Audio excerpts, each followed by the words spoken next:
So hi everybody, and so like Nick said, our evaluation is going to be conducted at the Frye Art Museum.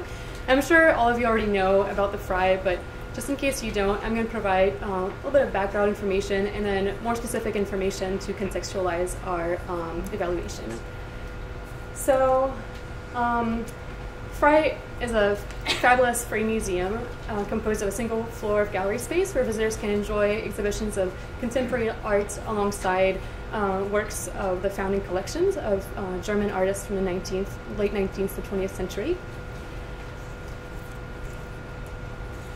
So we put the mission statement out there because I want to focus on this right here, artistic inquiry and rich visitor experience, as it ties in to our evaluation. So to encourage artistic inquiry and provide a rich visitor experience, the Frye provides a diversity of educational programs, including free guided public tours of the museum's exhibitions, which take place throughout the week. Trained gallery guides lead these one-hour-long visits using visual thinking strategies, often referred to as VTS, which is a visitor-centered approach that builds on and refines visitors' observational, thinking, listening, and communication skills. Since April 2011, gallery guides have come together to form a gallery guide council composed of 8 to 9 core members, including a museum staff member. This council meets on a monthly basis and discusses and plans gallery guide training and related activities. It also provides participants with a supportive community where they can discuss thoughts, challenges, changes, concerns, and ideas pertaining to the tours. And so recently, the Gallery Guide Council created a set of goals for the public tours in view of improving the visitor experience, and this is what we were asked to evaluate. And Peter will tell you more about that. All right. So for our evaluation, we've come up with our purpose, which is the formative and / summative evaluation will determine if and how the identified public tour goals are being met to improve the visitor experience. And so these were the goals that the Gallery Guide Council had come up with. We've decided that it's going to be a formative summative evaluation, both because a formative evaluation typically occurs when programs are being piloted and they aren't yet fully developed and staff are looking for feedback on whether they are on the right track. Yet the summative is when a program has already been around for a while and we're looking at that. So it's kind of the same thing. The program has been around for a bit, but now these new goals may very well shape a totally different experience. But it is also to find out if these goals are actually being met within the program. So it is formative and summative. Now these goals are what they came up with. And that's to create a memory, bring the artwork to life. Visitors will experience a sense of wonder. Visitors will see, look closely, and interact with the art. It will facilitate a shared and collaborative learning experience. And visitors will be more likely to have a future personal interaction with the art. So our team met with the Gallery Guide Council at the Frye during their monthly meeting to discuss the goals that they had created. Our intent in attending the monthly meeting was to connect with the creators of the goal, to hear their definitions of what these goals mean to them, and to brainstorm possible outcomes of what these goals would look like during a tour. The meeting was also successful in allowing us to be transparent about who we are and establish communication with the guides we are going to be working with. So what we found through that brainstorming is that with the creating a memory, we believe that visitors will feel that they're taking away something from the experience, and visitors will identify something that they're taking away from the experience. And the outcome of this would be that the visitors will mention elements pertaining to the artwork or artist, personal conversations that occurred during the tour, individuals on the tour, the docent, and personal memories. The next would be to bring the artwork to life. Visitors will feel that the artwork they reviewed is more relevant to them. visitors will be more comfortable about the artwork on view as a result of their experience. And our outcome would be visitors will bring up personal memories and experiences and draw connections between their own previous knowledge and what their experience during the tour was. 3, visitors will experience a sense of wonder, which was kind of an interesting thing to find outcomes for, but we believe that visitors will express curiosity regarding the content of the museum. Therefore, the outcome would be visitors will want to know more about the artwork, the artist, history, or the museum. 4, visitors will see, look closely, and interact with the art. Visitors will be more likely to engage physically and verbally with the artwork. And this outcome is very much so in an active way, that they're engaging. We can definitely observe this as an outcome. Then 5, to facilitate a shared and collaborative learning experience. Gallery guides will facilitate and visitors will participate in a collaborative experience. And then finally, visitors will be more likely to have a future personal interaction with the art. This, we believe, would be visitors will be more likely to participate in similar programs at the Frye or elsewhere, or visitors will feel more comfortable coming back to the Frye. So this gave us some good ideas of breaking it down to the questions that we would like to answer with this evaluation, and that is how and to what extent are these goals being met, and how are visitors engaging during the public tours? And to answer these questions, Mark will show you our instruments. Hello. So let me walk you through our methods and instruments that we've actually had quite a bit of fun coming up with. So what we'd like to do is do both an observation on the public tours, as well as a follow-up interview with specific visitors to have their specific reactions to what they experienced. In terms of sample size, the tour, there are 9 of them a week.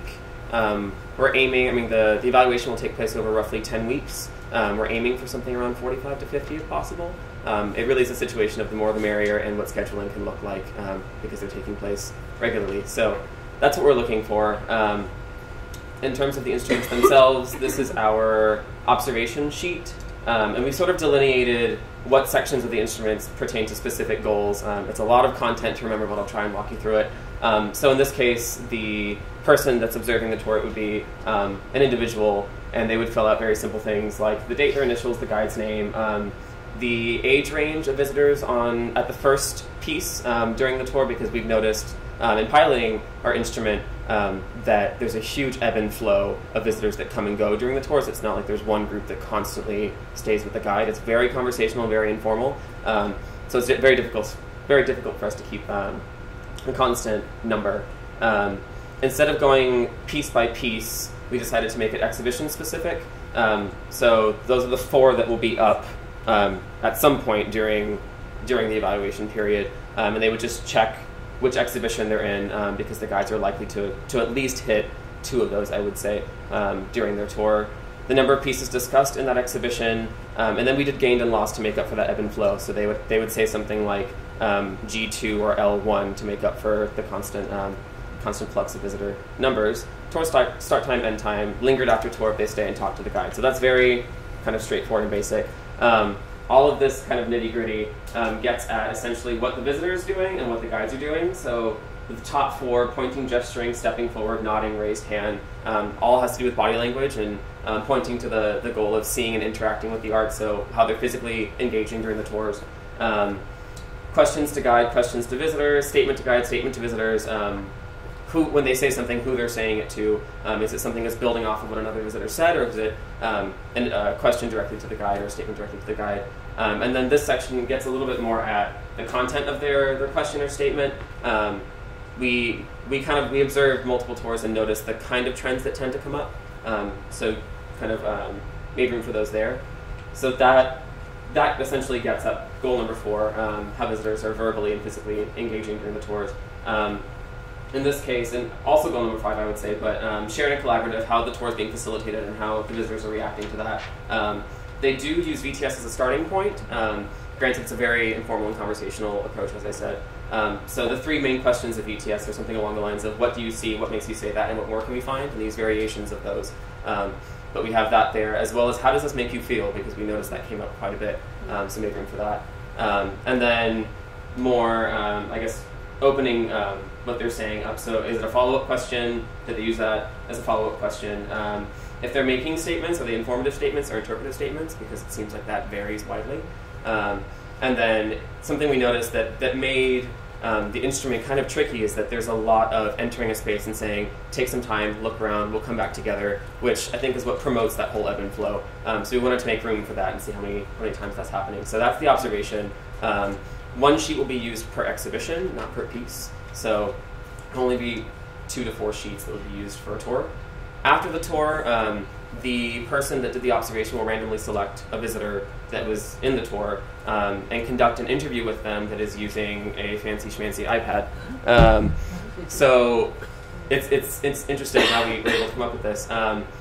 There's a program that is called Audio Note that records. It's essentially what you would use to record a lecture, but they'll be recording the visitors' responses, but also having them use iForm Builder to manipulate a survey on the iPad itself. So for the first 3 questions, which I'll read to you because I realize they're tiny, they'll just be responding verbally. So those questions are, what will you remember most tomorrow about the tour you went on today, and why? And then is there anything else that sticks out? So getting them to kind of continue to flesh out what sticks out to them and why, and that gets at making the tour or making a memory. As well as, is there anything that you're curious about right now and why? So they'll just respond to those verbally, we'll be recording them, and then for questions 4 through 9, they'll be manipulating this with us, because we realize that not everyone is comfortable using an iPad, but with the data collector, manipulating this and then answering, kind of fleshing out why they chose the things that they chose while it's still being recorded. So the questions we have for them there are, which 3 words would you choose to describe how you feel after the tour and why? And there's an option to add other there as well. Which 3 words would you feel best describe the tour you experienced and why? There's a whole range of words there. On a scale of 1 to 8, how comfortable would you be leading a friend through the Frye after your experience? So that those 3 together get at bringing the artwork to life. So how do they feel now after that experience? And do they feel like they because of the experience they had and the kind of abilities they were given through that experience, do they feel comfortable facilitating an experience with a friend? The questions 7 and 8 are kind of basic, but how many times have you visited the Frye in the past 12 months? How many times in the past 12 months have you participated in a tour in an art museum, to see if they're regular participants in those sort of experiences? And the last one I realize is blocked by our presentation, but it says, on a scale of 1 to 8, how likely would you say you are to go on a tour the next time you visit an art museum? So getting at the future with art, once again. What we'd like to do with these is to have 1 observation per tour, and if we can, depending on the availability of our data collectors, do at least 1, if not 2, of these interviews on the tour. So that means the second person would be present to use another iPad to pick another one of the visitors randomly. Because our sample size for the tours is determined by the number of tours, but the number of visitors is going to obviously be much higher than that. So the more the merrier in terms of this instrument's sample size. So that's hopefully a bit of an overview. At this point, we are happy to take any questions and comments you have whatsoever. Thank you.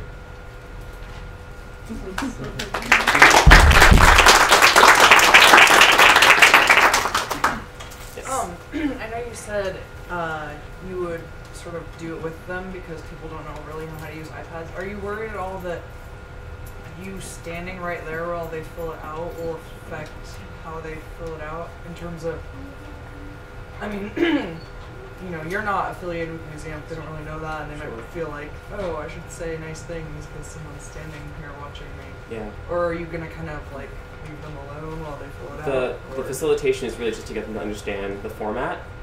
So we won't be pressing things for them necessarily unless they really can't do that. It's just to say, this is how it works, fill it out, and then talk to me. Something we found that we were not expecting when pilot testing was that because the tours are so intimate, we have to essentially announce our presence. We have to let them know that we're there, it's okay. So by the end of the tour, they'll get used to the fact that someone's there, theoretically. And they'll know who we are. And be okay with that. So our hope is that because they've gone through this experience where somebody is there, they'll be more likely to be honest in the interview. Great job, by the way. Oh, thank you. How, so just a follow-up question, how did the visitors react when you told them that who you were? Well, initially we were called out by the gallery guide person in the midst of it because people had become uncomfortable with the three of us looming in the back because it's such a collaborative. 4 people. It's such a it's such a small intimate group. And it was that, the three of us. That we weren't saying anything, and the whole point is like they're putting out their heart into what this piece means to them, and kind of BTSing on this. We were just in the back. And so they were like, "Do you want to introduce yourselves?" And we're like, "Well, no." That's going to ruin our instruments, But we hadn't discussed just amongst us if we were going to be, saying who we were, or if we were going to just be at the fly on the wall. We hadn't discussed that, so we're just kind of like. Oh. And then the next one we did actually worked just great. We were able to say it at the very beginning, and at first people were, at the first piece, people were a little kind of like. But everybody's already that way. Yeah. They're a little like not really ready to get into it. But as they moved through, everybody became comfortable with it. And then we were able to talk with one fellow who had a lot to say just about a lot of stuff. And it turned out that he's going to be there pretty often. So it was really good to meet him initially because he's going to have He's going to have a lot to say during the tour. So but everybody seemed pretty open with it. And it seems like this would be the right direction to go in this case because of what we're trying to do. A lot of it had to do with the way we did it as well. I mean, we just told them we're at the museum, collecting some really general information. Kind of, I don't know, we had to be really open and honest, but just give enough information so they feel like, okay, they're there, but not tell them the whole goal or anything. And the whole idea is we're not evaluating them, and we're not evaluating the tour guide. It's the interactions happening. So. Yeah, I mean, initially I told the gallery guides that you guys were going to be incognito, and so obviously that needed to change. So they said, okay. So I just have a few more questions. So, can you go back to the interview? So how did you? How did you choose those words in 4 and 5? Sure. We used forgetting the name of the survey. Forgetting the actual survey itself, but there's a survey that you gave me. That has a list of words. What we wanted to do is balance kind of positive words and negative words. So you picked the words that we thought fit the kind of experience best. So things like, and I think they actually alternate, but inspired, uncomfortable, stimulated, frustrated, curious, mentally tired, comfortable, bored, so on and so forth. Okay. And some of the words were actually from the brainstorming. Yeah, I think some of them came from the brainstorming session that we had with the guided, things that they were mentioning about. Just from our notes from that, just kind of like what words they were hoping for, but also like ones that we find. Yeah, looking at the goals themselves, I think relevant is in there as well. Comfortable, curious. Trying to hit on the kind of key words that are in the goals and outcomes. Okay. And then it's interesting because one question with memory makes me think how much stickier that experience is going to be because you're actually asking them about memory. Kind of meta, but so maybe clearly you'll influence your memory. Sure. Yeah, I mean a big thing about trying to find out instantly about the future for someone. I mean, we were trying to say something in such a way that it's not like what's going to stick with you forever, or like it's more like yourself. What are you going to think about tomorrow? Like what is going to just like be that thing? And hopefully that's kind of how we can.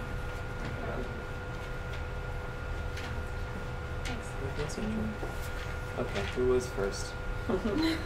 We'll take a first here. We'll get back to you.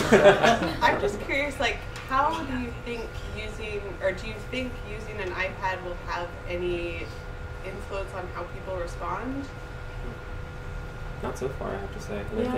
And I think all of the nature of evaluation is really how you approach people. It's so nuanced.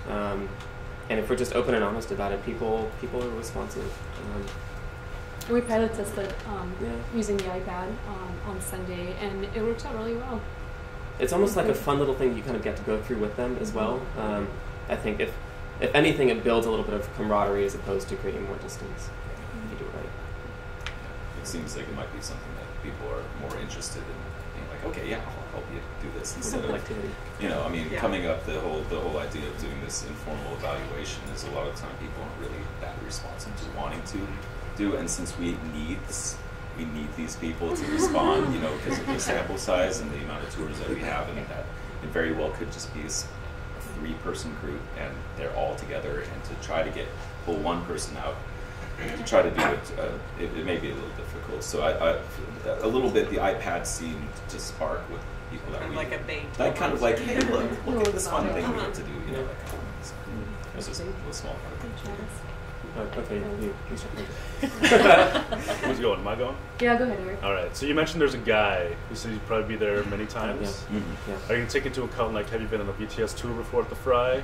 And are you going to take into account if you're using multiple data collectors? Like, have you taken the survey before, so you get different perspectives from different people? That's, there are so many things that we can include in notes. Yeah. So many things. This section was about 2/3 that size before we field tested. So it's.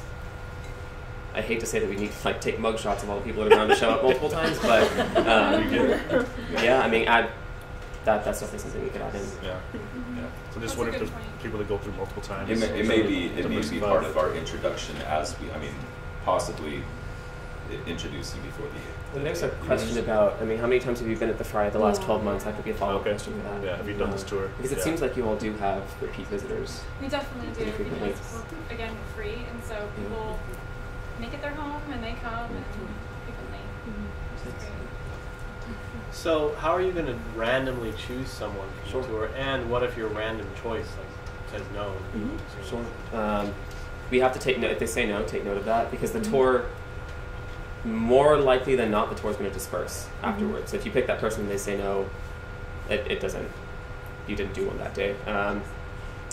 In terms of randomly selecting them, what we decided is if there are 2 people to do an interview, then at the last stop of the tour, when they're starting to wrap things up, because there's always some bit of conclusion, pick the person at the far right and the far left, or at least start with the far right, and if there are 2 data collectors, far right, far left. In as they're facing the piece. So as they're facing the piece, we choose as they're standing person from the far left, and then go back and forth as we move our way in if necessary. And then you mentioned that you'll do 1 observation for each person, and then possibly 2 follow-up interviews. Is that going to skew the data at all to a 2-to-1 thing? Whether we do 2 one day and then 1 the next day? If we do sometimes only 1 interview, sometimes 2 interviews. If you have more interviews than observations. Sure. I would say no. The idea is that we're just going to be doing 1 interview, per observation. It may be that we're not going to have so many interviews. We're doing, it's 1 to 2, and the way that things would be analyzed, we can match it up to a guide specifically, but we're really only asking for the guide's name to see if maybe there are trends to develop. Otherwise, it really just gets put into a pool. Okay. I see. So no, unless we see the trends start to develop, and then we can start looking at that. You had your hand up for a while. One more question. Oh gosh. Okay. Are you sure that you're... No, it's okay. So go. Let's go. They kind of answered my question, so it's fine. Are you sure that your presence isn't actually affecting the tour? Have you gone in singularly into tours and watched how they're interacting and they're not just... We went on a tour the beginning of the quarter, so it was about 10 weeks ago now. But as participants, observers. So I didn't notice a difference between that instance and then on Sunday when we had announced our presence as observers. Obviously, it's impossible to answer that question for every tour, every time, because it depends on the visitors during that tour, how comfortable they feel with us there. But the visitors on Sunday, I think they could care less. They're like, "Oh, we'll just pretend you're not there," and they commented on that and how they're, and us being fly on the wall, and they kind of laughed about it. we moved on. There's a little moment. I mean, it's the same thing with like an introduction to a tour. There's a little moment of awkwardness, but that always subsides. So I mean, it's all in the way that we do it, but there wasn't a problem. And that was with 3 of us there. Yeah. And then we Three of us there, and then I think the 2 of us stepped back and just let Peter. Yeah. Peter. Yeah. There's one person that did. Everybody just kind of goes into their own. All right, thank you very much. Thank you.